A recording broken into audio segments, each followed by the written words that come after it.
চিত্রাঙ্গনা লেখিকা ইসরাত জাহান জেরিন পর্ব ৩৯। অবাক করা সকাল। গা সজাগ করা হালকা শীত আর ভেজা হওয়ার মধ্যে চিত্রা গোসল সেরে জলপাই রঙের শাড়িটা পরেই একদম অন্যরকম হয়ে উঠল। আয়নার সামনে দাঁড়িয়ে নিজেকে খানিকক্ষণ গভীর মনোযোগে দেখল সে। চোখে মুখে একটা প্রশান্তির ছোঁয়া। বিছানায় উপর হয়ে ঘুমিয়ে আছে ফারাজ, গায়ে চাদর। ঘরের ভেতর এসির ঠান্ডা শরীর জমে গেলেও ওর মুখখানা প্রশান্তির প্রতিমূর্তি। এই মানুষটা গরম একদমই সহ্য করতে পারে না। সামান্য গরমে অ্যালার্জি হয় শরীরে, লাল হয়ে যায় ত্বক। আজ শান্তিতে ঘুমাচ্ছে ফারাজ। চিত্রার ওকে জাগাতে মন চাইছে না। ভালোবাসার মানুষ যখন ঘুমায় তখন তা দেখেও শান্তি লাগে।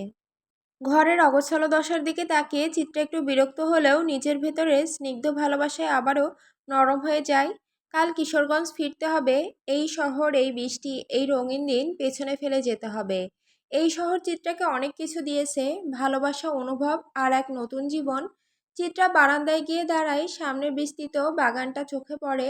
হালকা ভেজা বাতাসে চুলগুলো ভিজে থাকে বলে তোয়ালে দিয়ে মুছে নেয় সে। কিন্তু পানি ঠিকই টুপটাপ ঝরে পড়ে, আবারও চুল পেঁচিয়ে তোয়ালে জড়ায়। নিচে বাগানে বজ্র ব্যায়াম শেষে চুপচাপ বসে আছে। প্রথমে চিত্রা তাকে খেয়াল না করলেও বজ্র কিন্তু উপর থেকে তাকানো চোখ এড়ায় না। খানিক চেয়ে থেকেই হঠাৎই চোখ নামিয়ে নেয় বজ্র। সেই সময়ই চিত্রার নজর তার উপর পড়ে। চিত্রাটাকে ডাক দিতে যায়, কিন্তু মুখ ফুটে কিছু বের হওয়ার আগেই পেছন থেকে একজোড়া হাত কোমরে এসে জড়ায়। পিঠে ওষ্ঠের ছোঁয়া ঠেকতেই চিত্রা শিহরণে চোখ বন্ধ করে ফেলে। ফারাজ, কেউ দেখে ফেলবে। কণ্ঠটা নরম, কিন্তু তাতে একটা স্নিগ্ধ সতর্কতা। যারা দেখবে তাদের চোখ তুলে ডোনেশন করে দিব। ফারাজের গলায় দম্ভ ছেলেমানুষি। কী সব ভয়ানক কথা যে বলেন আপনি! শুধুই কি কথা, ভয়ানক কাজগুলো কি সয়গ্নে এসে করে দিয়ে যায়? ধুর, সকাল সকাল একখান অশুভ নাম শোনালেন, মনটাই ভেঙে গেল। আসো, একটা চুমু দিয়ে জোড়া লাগিয়ে দেই। বাপরে, আপনার চুমুতে এত পাওয়ার! বিবিজান, আমার চুমুর শক্তি ফেভিকলের আঠার থেকেও বেশি। বিশ্বাস না হলে কাছে আসো, চুমু দিয়ে পরীক্ষা করে দেখো। এক চুমুতেই তোমার ভাঙা মন জোড়া লাগবে। চিত্রা হেসে ওঠে, চোখে খেলে যায় দুরন্ত হাসির রেখা।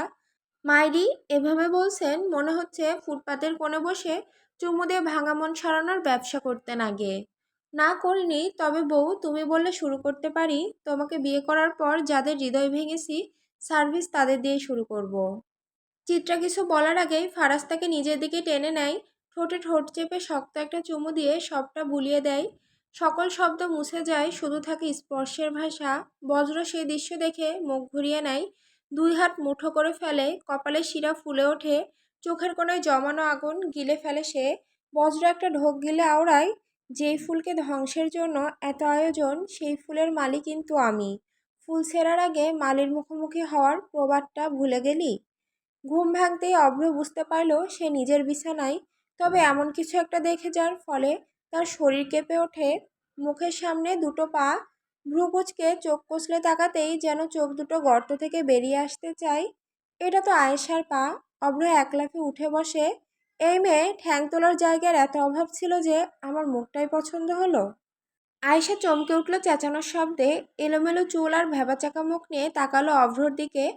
মাথা চুলকে কোনোভাবে স্মৃতি ঝাঁকিয়ে তোলার চেষ্টা করলো, পর মুহূর্তেই মুখটা বিবর্ণ হয়ে গেল। এই আমি কি সারা রাত, মানে এই লোকটার মুখের কাছে পা রেখে ঘুমিয়েছিলাম? আয়শার মনে হঠাৎই আশঙ্কার ঢেউ। পায়ে গন্ধ ছিল নাকি? একটু সুখে দেখব। না না, অভ্রের সামনে এসব ভাবাও পাপ। স্যার, এমন কাজের কথা লোকে জানলে তো তার সামাজিক আত্মহত্যা নিশ্চিত। নিজেকে যতটা সম্ভব গুছিয়ে নিয়ে সে প্রশ্ন ছুড়ে দিল, এই সরকারি বেটা, এখানে কেমনে কি? খাটে কেন ইউ? বাজে কিছু করিসনি তো? ইউকে তো আমি চিনি। অভ্র চোখ সরু করে তাকিয়ে বলল, ভরসা তো আমারও তোকে নিয়ে নেই। ঘুমিয়ে পড়ার পর তুই আমাকে দেখে লোভ সামলাতে পারিসনি। কোলে তুলে নিয়ে এসেছিস খাটে নিজের পাশে। আস্তাগফিরুল্লাহ। আমি তোকে কোলে তুলবো? আমারে কোন দিক থেকে তোর কুলি মনে হলো? তুলিসই তো। আমি হালকা পাতলা ছেলে বলে এসব করতে পারলি। আল্লাহর কাছে বিচার দিলাম, তোর যৌবনে ঠাডা পড়বে। আমার ইজ্জতের আর কোনো দাম থাকলো না। এসব যদি আমার ভবিষ্যৎ বউ জেনে যায়, তখন আমি তার সামনে কি করে মুখ দেখাবো শালি? আয়েশা ইতিমধ্যে টেবিল থেকে টিস্যু বক্স নিয়ে একটা টিস্যু নিয়ে তার দিকে বাড়িয়ে দিল। হইছে, কাঁদিস না। চল বিয়ে করে বাচ্চা পয়দা করি। শালা, আমার ইজ্জত তো বাঁচাতে হবে এখন। অভ্রর মন তখনও ধাক্কা খায়, মনোযোগ অন্যদিকে থাকার কারণে খেয়াল করেনি। টিস্যু দিয়ে নাক মুছে বলে, কি বললি? আবার বল, ঠিকমতো শুনি নাই। কিছু না, আসলে লজ্জা লাগছে রে অভ্র। নিজেকে লজ্জাবতী ভাবছিস? তোদের মতো মেয়েরাই তো নিজেকে লজ্জাবতী ভেবে লজ্জাবতী গ্যাসের মানহানি করে। এখন আর আমার মতো ভালো ছেলেদের সমাজে নিরাপত্তা কোথায়? তোকে আজ সালিশে তুলবো আমি। আয়েশা উঠে দাঁড়ালো, ঠোঁট বাঁকিয়ে মুখ ভ্যাংচালো। তার মন বলে ওঠে, এই সরকারকে এখনই তুলে বিয়ে করে ফেলা আয়েশা। কমপক্ষে বাচ্চাগুলো তো একেবারে অভ্রর মতো ফকফকা পয়দা হবে। আয়েশা উঠে যেতে নিলে অভ্র পেছন থেকে তার হাত টেনে ধরে। আয়েশার হৃৎপিণ্ড বেরিয়ে আসার উপক্রম। সে পিটপিট করে অভ্রর দিকে তাকায়। এমা, অভ্র কি তাকে চুমুটুমু খেয়ে সকালে নাস্তা করিয়ে দিবে নাকি? আয়েশার মুখে হাত দিয়ে তাকাতেই অভ্র বলে ওঠে, ডাবচুন্নি, তুই আমার টিস্যুর বক্স রেখে তারপর যা। আয়েশা নিজের হাতের দিকে তাকাতেই দেখে টিস্যুর বক্স। ছ্যা, বালের একটা কপাল, এমন সময় এসব না হলে কি হতো না? এভাবে চললে তো শেষ পর্যন্ত পার্পেল কালারের জাদু করে এই চেংড়ি মাছকে বশ করা ছাড়া আর কোনো উপায় থাকবে না। কিরে সিল মারা চুন্নি, আমার টিস্যু রাখ। সকাল হতে না হতেই গোটা পাড়া সরগরম হয়ে উঠেছে। নিখোঁজ রাশেদা বেগমের খবরে এলোমেলো হয়ে গেছে আতিকুল সাহেবের জগৎ। কি করবেন, কোথায় যাবেন, কিছুই যেন বুঝে উঠতে পারছেন না তিনি। মেয়ে আর জামাই মাত্র গতকালই নিজ বাড়িতে ফিরে গিয়েছিল। খবর পেয়েই তড়িঘড়ি করে ফিরে এসেছে তারা। মেয়েটি কান্নায় ভেঙে পড়েছে, মাটিতে গড়াগড়ি খাচ্ছে, মায়ের নাম ধরে চিৎকার করছে। প্রতিবেশীরা তাকে সান্ত্বনা দেওয়ার ব্যর্থ চেষ্টা করছে। জান্নাত আর মার্জিয়া সকাল থেকেই পাশে আছে। সোহাগ বেরিয়ে গিয়ে মেয়ের জামাইয়ের সঙ্গে কিছুক্ষণ কথা বলে এসেছে। তবে মাহাদি এখনো দেখা দেয়নি। সর্দি জ্বর আর গলা বসে যাওয়ার কারণে সে বিছানায় শুয়ে আছে। মাথায় জলপট্টি দিচ্ছে মারিয়া। কি কইরা ঠান্ডা লাগাইছেন? মারিয়া উদ্বিগ্ন স্বরে প্রশ্ন করল। জানগো, শরীরটা ভালো না, কথা বলতেও মন চাইতেছে না, ম্লান গলায় জবাব দিল মাহাদি। আপনার কাজকাম বুঝি না, রাতভর বাইরে থাকেন, দিনে থাকেন ঘরে। কি শুরু করছেন এসব? কাজই তো করি বউ, নাইট ডিউটি নিছি। আগের জায়গাতেই কাম করি, তবে এবার বেতনটা বেশি, তাই আগের শিফটটা ছাইড়া দিছি। বেতন দিয়ে কি হইব যদি শরীরটাই ভালো না থাকে আপনার? এই ডিউটি ছাড়েন, দরকার নাই আমার বেশি টাকার। মাহাদি দীর্ঘশ্বাস ফেলল। না রে মারিয়া, ছাড়তে পারবো না। এই কাম আমারে শিকড়ের মতো জড়াইয়া ফেলছে। তার কণ্ঠে ক্লান্তি, কথাটা যেন মাটি ফুঁড়ে বেরোনো শিকড়ের মতোই রহস্যময়। মারিয়া বোঝে না বা বোঝার ভান করে না। সে নিচু গলায় স্বামীকে জানায়, রাশেদা খালারে খুঁজা পাওয়া যাইতেছে না। মাহাদি চোখ বন্ধ করে উত্তর দেয়, তাতে তোমার কি, হয়তো কোথাও গেছে, ফিরে আসবো। দুনিয়ার কথা ভাইবা আয়ু ফুরানোর দরকার নাই। এদিকে আসো, তোমার একটা চুমা দেই। কপালটা সামনের দিকে আনো তো। মারিয়া লজ্জা পায়, তার দিকে তাকিয়ে বলে, ইস, আপনার না অসুখ? নিহান আজকে চলে যাবে, এই সত্যটা সকাল থেকে ফারিয়ার মনে বিষাদের ছায়া ফেলেছে। কেন এমন হয়? কেন এই পুরুষটাকে সে সারা জীবন নিজের কাছে আগলে রাখতে পারে না? এমন তো কথা ছিল না তাদের। আজ রাতেই নিহান রওনা দেবে, আর তাই দুপুরের রান্নাটা ফারিয়া নিজ হাতে করেছে। নিহানের প্রিয় খাবার বিরিয়ানি, যত্ন করে সময় নিয়ে ভালোবাসার সবটুকু মিশিয়ে সে রেঁধেছে। সহায়তায় ছিল মোহনা আর নদী। রান্না শেষে মোহনা একটু বিরিয়ানি আলাদা করে রেখেছে। ফুল কালকে খেতে চেয়েছিল। মোহনার ফুলের প্রতি দুর্বলতা কাজ করে। ওর মায়াবী মুখ, শীতল দৃষ্টিতে কিছু একটা আকুতি আছে। সেই আকর্ষণে মোহনার বুক হু হু করে ওঠে। মোহনার বাচ্চা খুব পছন্দ, রোশনেরও ছিল, এখন আর নেই। মোহনা বেশিক্ষণ ভাবে না, খাবার নিয়ে ফুলের ঘরে গিয়ে দিয়ে আসে। ফিরতি পথে হঠাৎ করে দেখা হয়ে যায় জুনায়েদ এলাহির সঙ্গে। মুহূর্তে গা ছমছমে অনুভব, কিন্তু লোকটা কোনো কথা না বলেই মুখ ঘুরিয়ে তড়িঘড়ি করে বাড়ির ভেতরে ঢুকে পড়ে। কি এমন হয়েছে? পাগলা কুকুর তাড়া করেছে নাকি? মোহনা ভাবার প্রয়োজন মনে করে না। এই বাড়ির পুরুষদের দৌড় কত দূর তা মোহনার জানা আছে। ফুলকাল চলে যাবে, থাকতে চেয়েছিল এখানে, তীব্র এক নির্ভরতা নিয়ে বলেছিল, থাকতে চাই, এখানে থাকলে শান্তি পাই। কিন্তু মোহনা কঠিন হৃদয়ে না বলেছে, এখানে থাকলে আজ না হোক কাল ও শকুনদের চোখে পড়বেই। বিশেষ করে রোশানের উপস্থিতি ফুলের জন্য বিপজ্জনক। রোশান স্বামী হয়েও পুরুষত্বের খোলসে এক ভয়াল শিকারী। সে স্পর্শ করবে না, তবু শেষ করে দেবে। শুধু এই একটি কারণে মোহনা ফুলকে ভালোবাসে। মোহনা জীবনে যে কজনকে ভালোবেসেছে, একে একে সবাইকে কেড়ে নিয়েছে রোশান। হয়তো রোশান মৃত্যুর আগ পর্যন্ত মোহনাকে শূন্য করে ছাড়বে। প্রতিবাদের কোনো অধিকার নেই মোহনাদের। সমাজ, সংসার, সম্পর্ক সব দোষ চাপায় মেয়েদের ঘাড়ে। মোহনার মতো মেয়েরা কেবল টিকে থাকে, চুপচাপ থাকে। নিজেদের ভালোবাসাকে কফিনবন্দি করে জীবন্ত লাশ হয়ে বাঁচে। ঢাকার এই এলাহি ম্যানশনে মানুষজন নেই, কাজের লোকও নেই তেমন। সকালে একজন লোক আসে, প্রয়োজনীয় কাজগুলো করে আবার চলে যায়। এমনকি রান্নার কাজে সহায়তার জন্য কেউ নেই। তাতে চিত্রার কিছু আসে যায় না। তার সংসার সামলানোর দায়িত্বটাও তো তারই। কেন অন্য কেউ রান্না করবে? তার স্বামী কেন আরেকজনের হাতে রান্না খাবে? উহু, তার স্বামীর কোনো বিষয়ে কারোর সঙ্গে ভাগ চলবে না। ভালোবাসার বিষয়ে চিত্রা বরাবরই হিংসুটে। ফারাজ বাইরে গিয়েছে, সেই সুযোগে চিত্রা টুকটুক করে রান্নাঘরে চলে আসে। ফ্রিজ খুলে দেখে মাছ মাংসের অভাব নেই। ফারাজ ছোট মাছ খায় না, তবে দেশীয় মাছের থেকে সি ফুড তার বেশি পছন্দ। ফ্রিজে টোনা ফিশ ছিল, সেটাই বের করে ভিজিয়েছে চিত্রা। কালকের গরুর মাংসের কালাভুনাও আছে, ওগুলো বের করে গরম করে নিলেই হবে। আর কি রান্না করা যায়? চিত্রার পেছনে আয়েশা দাঁড়িয়ে আছে, গাজর খেতে খেতে সে রাতের কথা ভাবছে। আয়েশা? হ্যাঁ আপা। চিত্রা একটু হেসে বলে, তোর কি খেতে মন চাইছে? বল আমাকে, আমি তোকে রান্না করে খাওয়াবো। আয়েশা বিনয়ী ভঙ্গিতে জবাব দেয়, আপনি যা রান্না করবেন তাই খেয়ে নিব, আমি বাছাবাছি করি না। জমেলা দাদুর খোঁজ নিয়েছিস?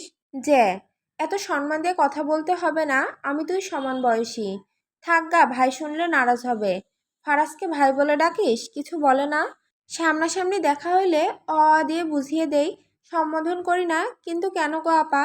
চিত্রা হাসে, বলে, আজকে আসলে ওকে একটু ভাইয়া বলে ডাকিস তো, তাহলেই বুঝবি। আচ্ছা। মিতালির কোনো খবর আছে? কল দিছিলাম, ধরে নাই। চিত্রার চিন্তায় কপালে ভাঁজ পড়ে। পরক্ষণে সে নিজেকে সামলে বলে, মেয়েটার জন্য চিন্তাও হচ্ছে আর খারাপও লাগছে। আচ্ছা, তোকে নীলুর কথা বলেছিলাম না? ওই যে মেয়েটা নিখোঁজ হয়ে গিয়েছিল ঢাকায় আসার আগের দিন। ওর মা বাড়িতে এসেছিল, এলাহিদের বৈঠকখানায় গিয়েছিল ও। বৈঠকখানায় কারা ছিল? ফারাজ, অব্র আর বজ্র বাদে সবাই ছিল। নীলুর মা সেখানে প্রবেশ করার আগেও চিন্তিত ছিলেন, ফেরার সময়ও। তবে ফেরার সময় হাতে একটা ব্যাগ ছিল, তিনি বারবার সেই ব্যাগের দিকে চাইছিলেন। নীলুর কথা জিজ্ঞেস করেন নাই? করেছি, বলল নীলুর নাকি বিয়ে হয়ে গিয়েছে, তারাও নাকি কিশোরগঞ্জ ছেড়ে গাজীপুর চলে যাবে। আমার মাথায় হাত বুলিয়ে ছলছল নয়নে কিছু একটা বলতে চেয়েও বললেন না, বিদায় নিয়ে চলে গেলেন। একটু অদ্ভুত লেগেছে। আয়েশা কোনো জবাব দেয় না, কিছু একটা চিন্তা করছে সে। চিত্রা ফ্রিজ থেকে গলদা চিংড়ি বের করেছে, ভুনা করবে বলে। আয়েশা, পেঁয়াজ দে তো। চিত্রা রাতের বাসনগুলো তখন মাজায় ব্যস্ত, এটা শেষ হলেই রান্না জোগাড় শুরু করবে। আয়েশাকে চিত্রা আবারও বলে, কিরে ভাই, দে না। আয়েশার কোনো জবাব নেই। চিত্রা পেছন ফিরে দেখে, দাঁড়িয়ে আছে 6 ফুট লম্বা সুঠাম আত্মবিশ্বাসী পুরুষ। পরিচিত সেই ভঙ্গিমা, অলঙ্ঘনীয় ব্যক্তিত্বের অনায়াস প্রদর্শন। চোখের চাহনিতে শানিত তীক্ষ্ণা, লুকানো উত্তাপময়, চোয়ালে ধীরতা, ঠোঁটে রুক্ষতা। চুলগুলো নিখুঁতভাবে জেল দিয়ে পেছনে আঁচড়ানো। এক হাতে রোলেক্সের ভারী ঘড়ি, অন্য হাতটি যথারীতি নিজস্ব ভঙ্গিতে প্যান্টের পকেটে গুজে রাখা। বুকের উপর জড়ানো সাদা শার্টটা পরিপাটি আর নির্দোষ দেখালেও তার উপর চাপানো কালো ভাঁজটে ফুটে উঠেছে ক্ষমতার ক্ষণ ছায়া। ধীর পায়ে সে এগোয়, ধীরে ধীরে গা থেকে ব্লেজার খোলে, টাইয়ের গিট আলগা করে, হাতার বোতাম খুলে কনুই পর্যন্ত গুটিয়ে নেয়। চিত্রার দৃষ্টি স্থির, তার চোখে আটকে আছে একটা স্পন্দন, একটা ব্যাকুলতা, যার নাম ফারাজ। সে চুপচাপ দাঁড়িয়ে আছে, তাকিয়ে আছে ফারাজের দিকে। কি সুশোভিত লাগছে তাকে। আপনি কখন এলেন? চিত্রার কণ্ঠে বিস্ময়। তুমি রান্নাঘরে কি করছো? রান্না করতে এসেছি, ধীর জবাব চিত্রার। স্যা, কি ছোটলোকি বিষয়, তুমি কি আমার বাড়ির কামলা নাকি? এখন তোমার পীড়িত করার বয়স, আমার প্রেমে ডুবে মরার বয়স, আর তুমি কিনা বাসনের জলে হাত ডোবাচ্ছ। ছোটলোক বউ? ফারাজ ঠোঁট বেঁকিয়ে বলে, হ্যাঁ, দুনিয়ার সব কিছুই তো আপনার চোখে ছোটলোকি বিষয়। এখন সরুন, এত সুদর্শন ব্যক্তিদের রান্নাঘরে মানায় না তো। তাহলে চলো রুমে গিয়ে ইটিস পিটিস করে পেট ভর্তি করি। আপনার মুখে ভালো কথা জোগাই না বুঝি? আপনি রান্নাঘর থেকে চলে যান, আমি নিজের কাজ নিজে সামলে নিব। আপনি প্রচুর বিরক্ত করছেন। তোমার বিরক্তের গুষ্টির তুষ্টি। বলে ফারাচিত্রাকে সামনের পাশে সরিয়ে হাতে চাকু তুলে নেয়। একটা পেঁয়াজ নিয়ে বলে, আজকে আমি রান্না করব, তাও আবার ফারাজ স্পেশাল তেল দিয়ে। রান্না খেয়ে ফিদা হয়ে মরে গেলে কিন্তু কর্তৃপক্ষ দায়ী নয় বিবিজান। চিত্রা কিছু বলে না, কেবল তাকিয়ে থাকে। ফারাজ পেঁয়াজ কাটতে শুরু করে। প্রথম পেঁয়াজের ফালি ছাঁটাই হতে না হতেই চোখের কোণে জল চিকচিক করে ওঠে, কিন্তু সে শক্ত মেরুদণ্ডে দাঁড়িয়ে থাকে। সেই জল এক বিন্দু গড়ায় না। পেঁয়াজ হাতে নিয়ে সে বলে, বুঝলে বউ, দেশি জিনিসের ঝাঁজ বেশি, তেমনি স্বাদে গন্তেও দেশি জিনিসের তুলনা হয় না। তাই তো ঘুরে ফিরে দেশিতে আটকে গিয়েছি। চিত্রার কণ্ঠ শুষ্ক। আপনি কি বোঝাতে চাচ্ছেন? ফারাজ এক পলক তাকিয়ে বলে, আরে পেঁয়াজের কথা বলছিলাম আর কি। বিদেশি পেঁয়াজের এমন ঝাঁজ নেই, ওরা শালা 2 নাম্বার মাল। চিত্রা চোখ টিপে বলে, পেঁয়াজ সম্পর্কে খুব অভিজ্ঞতা আছে দেখছি। ফারাজ এবার ছুরিটা থামায়, সরু চোখে তাকায়, ছুরির শানটা চিত্রার গলার শিরা বরাবর স্পর্শ করে বলে, পেঁয়াজ আমদানি রপ্তানির ব্যবসায়ী যে